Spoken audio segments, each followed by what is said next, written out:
राधे राधे। आशा करती हूँ कि आप सभी लोग खुश होंगे, स्वस्थ होंगे, मस्त होंगे। आज मैं आप लोगों को बृहस्पतिवार की व्रत की कथा सुनाने जा रही हूँ। बृहस्पतिवार की कथा। हाथ में पुष्प और चावल ले लें और बड़े भक्ति भाव से इस कथा का श्रवण करें। दो भाई बहन थे। बहन बृहस्पतिवार के व्रत को करती थी।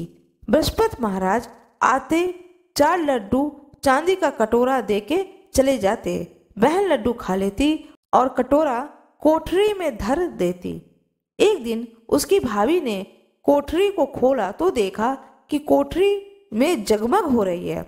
उसने पड़ोसन से कहा कि मेरी ननद चांदी का कटोरा कहाँ से ले आई है, कोठरी जगमग हो रही है। पड़ोसन बोली, अपने आदमी से पूछना। भाभी बोली, मेरा आदमी तो मेरी बात ही नहीं सुनता है। पड़ोसन बोली, दाल का चमचा भात में और भात का चमचा दाल में डाल देना। दूसरे दिन भाभी ने दाल का चमचा भात में और भात का चमचा दाल में डाल दिया। लड़की का भाई बोला, तुम पागल हो गई हो क्या? भाभी बोली, पागल मैं नहीं हो रही हूँ, तुम्हारी बहन हो रही है। पता नहीं कहाँ से चांदी के कटोरे ला ला करके कोठरी भर रखी है। पूरी कोठरी जगमग कर रही है, इसे घर से निकाल दो।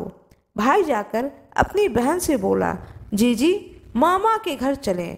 बहन जानती थी कि कैसे मामा के घर ले जा रहा है। बहन बोली, भाई जहाँ केले का पेड़ हो और पास में मंदिर हो वहीं उतार देना। भाई ने भी हाँ कर दी। आगे जंगल में एक मंदिर और केले के पेड़ के पास उसे उतार दिया। बृहस्पतिवार का दिन था। लड़की ने केले के पेड़ की पूजा की और बृहस्पतिवार के व्रत की कहानी कही। बृहस्पति महाराज आए, चांदी के कटोरे में 4 लड्डू देकर जाने लगे। भाई छिपकर देख रहा था। उसने दौड़ करके बृहस्पति देव के पैर पकड़ लिए।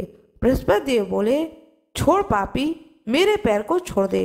यह तो सत्य का व्रत करती है। चांदी का कटोरा मैं देकर जाता हूँ, तू इसे कलंक लगा रहा है। भाई बहन को लेकर के वापस घर आ जाता है। भाभी दरवाजे पे खड़े होकर के देख रही होती है और बोली कि इसको लेकर फिर आ गया।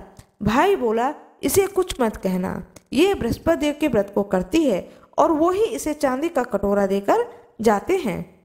भाभी ने सोचा, मैं भी देखूंगी ये कैसे बृहस्पति का व्रत करती है और इसे चांदी का कटोरा देकर के स्वयं बृहस्पति भगवान कैसे जाते हैं। वो जाकर के सारे पड़ोसन में सबको बोल आई, सब अपने अपने बच्चा लेकर आना, मेरी ननद बृहस्पतिवार का व्रत करती है, सबको 4-4 लड्डू और चांदी का कटोरा मिलेगा। बहन ने यह बात सुन ली तो एक टांग पर खड़ी होकर बोली, हे बृहस्पति महाराज, आज मेरी लाज रख लेना। 3 बार ऐसा कहा।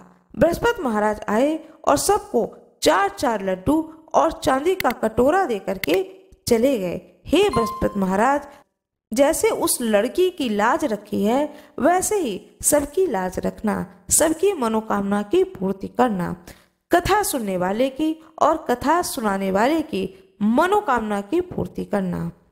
बृहस्पति भगवान की जय हो, विष्णु भगवान की जय हो, माता लक्ष्मी की जय हो, सभी भक्तों की जय हो। आशा करती हूँ कि आप लोगों को यह कथा अच्छी लगी होगी। यदि आप लोगों को यह कथा अच्छी लगी हो तो कृपया वीडियो को लाइक जरूर कर दीजिएगा, चैनल को सब्सक्राइब कर दीजिएगा। भगवान विष्णु की जय हो, माता लक्ष्मी की जय हो। बृहस्पतिवार की कथा मैं सुनाने जा रही हूँ। इस दिन बृहस्पतिवार को भगवान विष्णु जी की पूजा होती है और यह व्रत सुख और वैभव के लिए किया जाता है। पूजन का विधान इस प्रकार है, बृहस्पतिवार के दिन जो कोई भी व्रत करते हैं वह एक समय ही भोजन करते हैं। पीले वस्त्र को धारण करना चाहिए, पीले पुष्प को भगवान को चढ़ाना चाहिए। भोजन में चने की दाल होना चाहिए, नमक नहीं खाना है। इस दिन पुरुषों को बाल या दाढ़ी नहीं बनवानी चाहिए, स्त्रियों को बाल नहीं धोने चाहिए। पीले रंग के फूल का माला भगवान विष्णु को चढ़ाना चाहिए, पीले कपड़े भगवान विष्णु को चढ़ाना चाहिए, पीले चंदन से भगवान को तिलक करना चाहिए। पूजन के पश्चात कथा सुननी चाहिए। जो भी भोग लगाएं उसमें चने की दाल हो, मुनक्का हो, गुड़ हो यह भोग लगाया जाता है। इस व्रत के करने से बृहस्पति भगवान अति प्रसन्न होते हैं। धन तथा अन्न और विद्या व रूपवान पत्नी का लाभ होता है। स्त्रियों के लिए व्रत अति आवश्यक है। इस व्रत में केले का पूजन किया जाता है। कथा सुनाने जा रही हूँ। अपने हाथ में पुष्प और अक्षत ले लें। किसी गांव में एक साहूकार रहता था, जिसके घर में अन्न, वस्त्र और धन किसी चीज की कोई कमी नहीं थी, परंतु उसकी स्त्री बहुत ही कृपण थी। किसी भिक्षार्थी को कुछ नहीं देती थी, सारे दिन घर के कामकाज में लगी रहती थी। एक समय एक साधु महात्मा बृहस्पतिवार के दिन उसके द्वार पर आए और भिक्षा की याचना की। स्त्री उस समय घर के आंगन को लीप रही थी। इस कारण साधु महाराज से कहने लगे, हे महाराज, इस समय तो मैं घर लीप रही हूँ, आपको कुछ नहीं दे सकती, फिर किसी अवकाश के समय आना। साधु महात्मा खाली हाथ चले गए। कुछ दिन के पश्चात वही साधु महाराज आए, उसी तरह भिक्षा मांगी। साहूकारनी उस समय लड़के को खिला रही थी। कहने लगी, हे महाराज, मैं क्या करूं, अवकाश नहीं है, इसलिए आपको भिक्षा नहीं दे सकती। तीसरी बार महात्मा आए तो उसने उन्हें उसी तरह से टालना चाहा, परंतु महात्मा जी कहने लगे कि यदि तुमको बिल्कुल ही अवकाश हो जाए तो मुझको भिक्षा दोगी। साहूकार की पत्नी कहने लगी, हाँ महाराज, यदि ऐसा हो जाए तो आपकी बड़ी कृपा होगी। साधु महात्मा जी कहने लगे कि अच्छा, मैं एक उपाय बताता हूँ। तुम बृहस्पतिवार के दिन चढ़ने पर उठो, सारे घर में झाड़ू लगाकर कूड़े को एक कोने में जमा करो, घर में चौका इत्यादि मत लगाओ। फिर स्नान आदि करके घर वालों से कह दो कि उस दिन सब हजामत अवश्य बनवाएं। रसोई बनाकर चूल्हे के पीछे रखा करो। सामने कभी भी खाना बना करके चूल्हे के सामने नहीं रखना है, चूल्हे के पीछे खाना बना करके रखो। सायंकाल को अंधेरा होने के बाद दीपक जलाया करो तथा बृहस्पतिवार को पीले वस्त्र मत धारण करो, न पीले रंग की चीजों का भोजन करो। यदि ऐसा करोगी तो तुम्हारे घर का कोई भी काम तुम्हें नहीं करना पड़ेगा। साहूकारनी ने कहा कि ठीक है महाराज, और उसने ऐसा ही किया। बृहस्पतिवार के दिन जब दिन चढ़ आया तब वह उठी, झाड़ू लगाकर कूड़े को घर में जमा कर दिया। पुरुषों ने हजामत बनवाई, भोजन बनवाकर चूल्हे के पीछे रख दिया।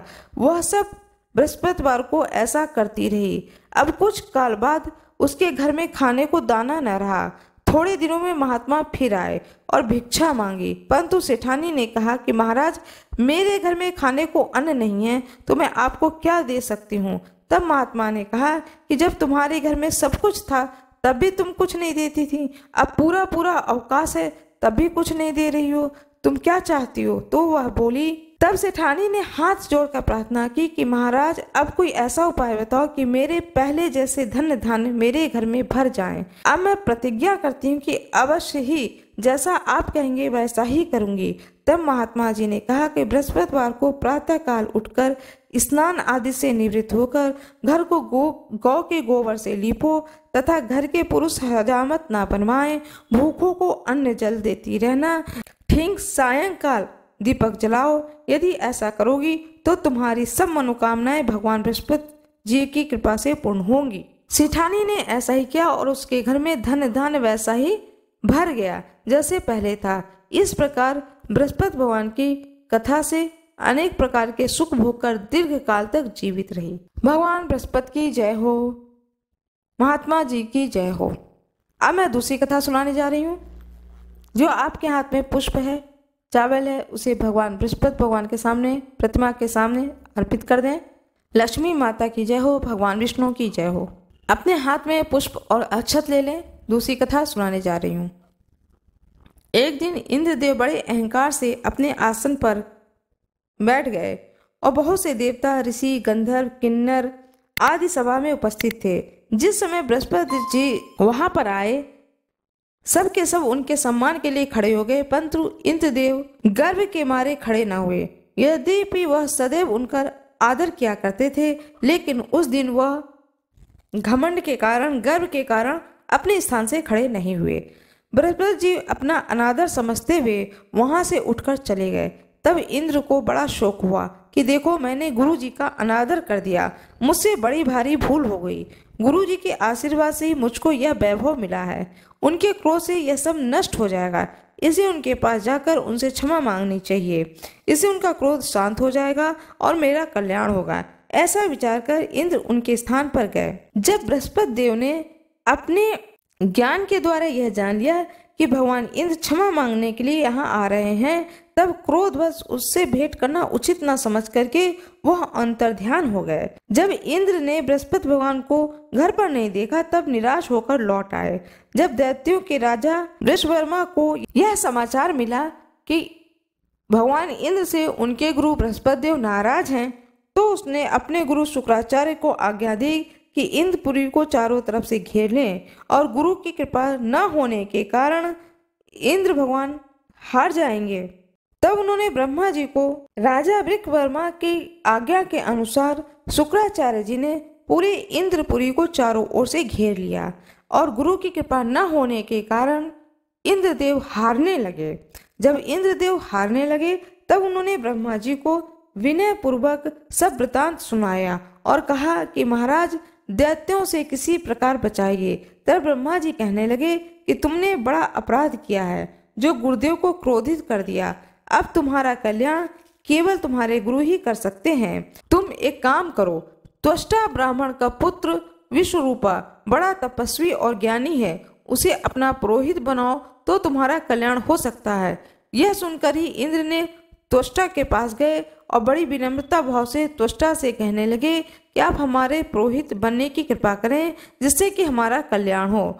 तब त्वष्टा ने उत्तर दिया कि पुरोहित बनने से तपोबल घट जाता है, परंतु तुम बहुत ही आग्रह कर रहे हो, इसलिए मेरा पुत्र विश्वरूपा पुरोहित बनकर तुम्हारी रक्षा करेगा।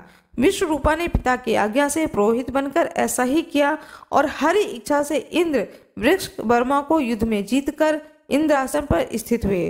विश्वरूपा के 3 मुख थे। एक मुख से वह सोमपल लता का रस निकाल पीते थे, दूसरे मुख से वह मदिरा पीते थे, और तीसरे मुख से अन्न आदि का भोजन करते थे। इंद्र ने कुछ दिनों तक तो उनकी सेवा की और कहा कि आपकी कृपा से यज्ञ कराना चाहता हूँ। तब विश्वरूपा की आज्ञा के अनुसार यज्ञ आरंभ हो गया। तब एक दैत्य ने विश्वरूपा से कहा कि तुम्हारी माता दैत्य की कन्या है, इस कारण तुम इस कल्याण के निमित्त एक आहुति दैत्यों के नाम पर भी दे दो तो अति उत्तम होगा। विश्वरूपा ने उस दैत्य का कहा मान लिया, और आहुति देते समय दैत्य नाम भी धीरे धीरे लेने लगा। इसी कारण यज्ञ करने से देवताओं का तेज नहीं चढ़ा।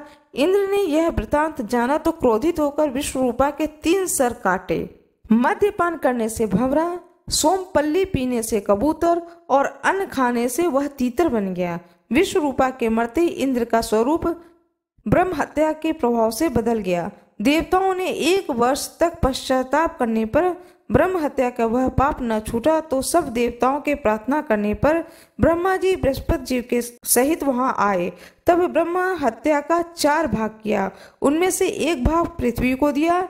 इसी कारण कहीं कहीं धरती ऊंची नीची और बीज बोने के लायक नहीं होती है। साथ ही ब्रह्मा जी ने यह वरदान दिया कि जहाँ पृथ्वी पर गड्ढा होगा, कुछ समय पाकर स्वयं भर जाएगा। दूसरे वृक्षों को दिया कि उनमें से गोंद बनकर बहता है। इसी कारण गूगल के अतिरिक्त सब गोंद अशुद्ध समझे जाते हैं। वृक्षों को यह वरदान दिया कि ऊपर से सूख जाने पर जड़ फिर से फूट जाती है। तीसरा स्त्रियों को दिया। इसी कारण स्त्रियां हर महीने रजस्वला होकर पहले दिन चांडालिन, दूसरे दिन ब्रह्मघातनी और तीसरे दिन धोबीन के समान रहकर चौथे दिन शुद्ध होती हैं और संतान प्राप्ति का वरदान प्रदान किया। चौथा भाग जल को दिया, जिससे फेन और सवाल आदि जल के ऊपर आ जाते हैं। जल को यह वरदान मिला कि जिस चीज में डाला जाएगा वह बोझ में बढ़ जाएगी। इस प्रकार इंद्र को ब्रह्म हत्या के पाप से मुक्त किया गया। जो मनुष्य इस कथा को पढ़ता या सुनता है, उनके सब पाप बृहस्पति भगवान की कृपा से नष्ट हो जाते हैं। बृहस्पति भगवान की जय, भगवान विष्णु की जय, माता लक्ष्मी की जय हो। जो आपके हाथ में पुष्प है, चावल है, उसे भगवान बृहस्पति भगवान के सामने, प्रतिमा के सामने अर्पित कर दें। इस कथा को करने के बाद में आरती करें। अपने पूरे परिवार सहित आरती करने के बाद जो प्रसाद का भोग लगाया है, उस प्रसाद को सभी को दें। और रात में जब आप अन्न ग्रहण करें, उस समय उस प्रसाद को आप भी ग्रहण करें। जो व्रती हूँ वह पहले उस प्रसाद को ले, उसके बाद अन्न को ग्रहण करें। मेरा यह वीडियो कैसा लगा कृपया कमेंट बॉक्स में ज़रूर बताएं। वीडियो को लाइक ज़रूर कर दें। कृपया वीडियो को सब्सक्राइब जरूर कर दें, बेल आइकन दबाना न भूलें। जो कोई भी इस वीडियो पर नए हों वीडियो को लाइक जरूर करें। धन्यवाद।